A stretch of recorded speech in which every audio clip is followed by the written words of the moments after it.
ছোট্ট সোনামণিরা, আবারও চলে এসেছি তোমাদের সঙ্গে একটা নতুন ভিডিও নিয়ে। ভিডিওটা ভালো লাগলে অবশ্য লাইক, শেয়ার, সাবস্ক্রাইব করতে ভুলবে না। চলো তোমাদের কাছে আজকে একটা নতুন ভিডিও নিয়ে এসেছি। যে তোমাদের সঙ্গে আজকে কি ভিডিও নিয়ে আসছি?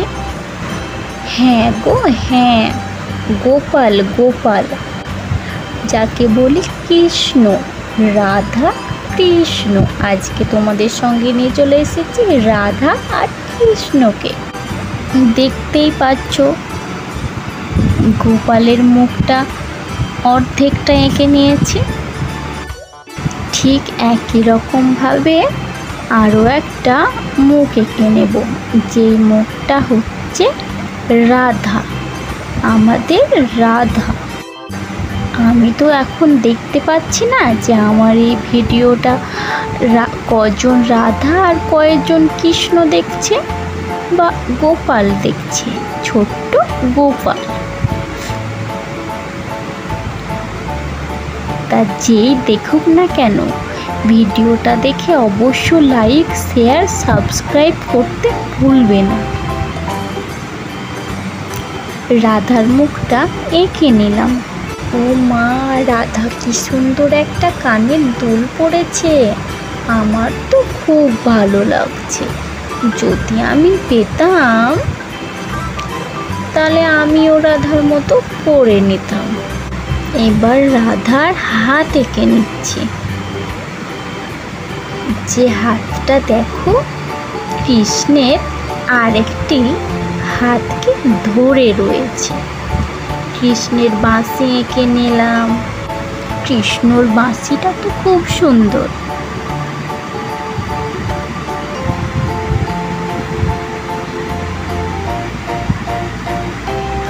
আর সুন্দর হবেই না বা কেন, রাধা কৃষ্ণের জুটিটা তো আর কম সুন্দর না।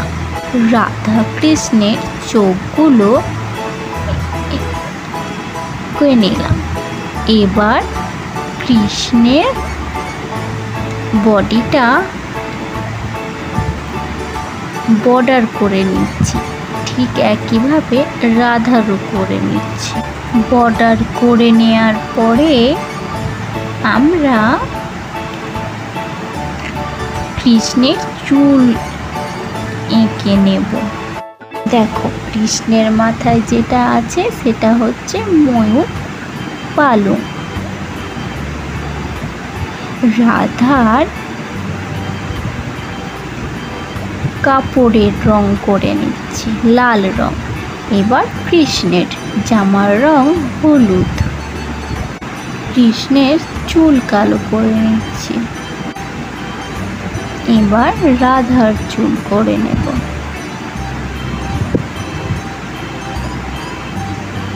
আচ্ছা বলো তো, আমরা রাধা কৃষ্ণের ছবি কেন আঁকছি?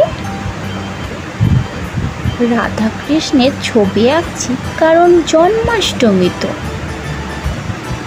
হ্যাঁ, জন্মাষ্টমী মানে কৃষ্ণের জন্মদিন। দেখো, রাধা কৃষ্ণের জামা কাপড়ের রং করে নিয়েছি।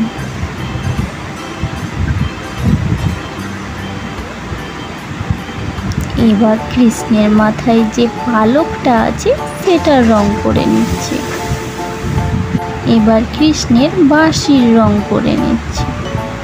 হ্যাঁ, এবার ঠিক মানিয়েছে। তাই তো দেখছি কি একটা ফাঁকা ফাঁকা লাগছে, আসলে টিপটাই তো ছিল না।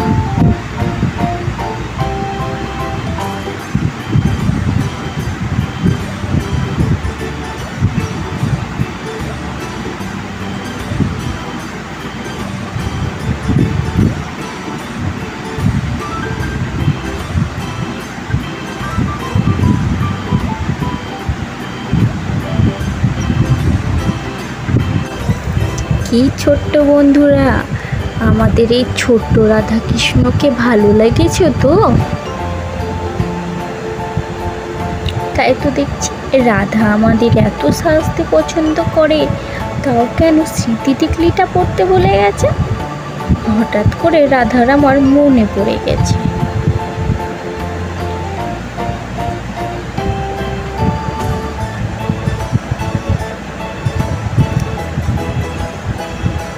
হ্যাপি জন্ম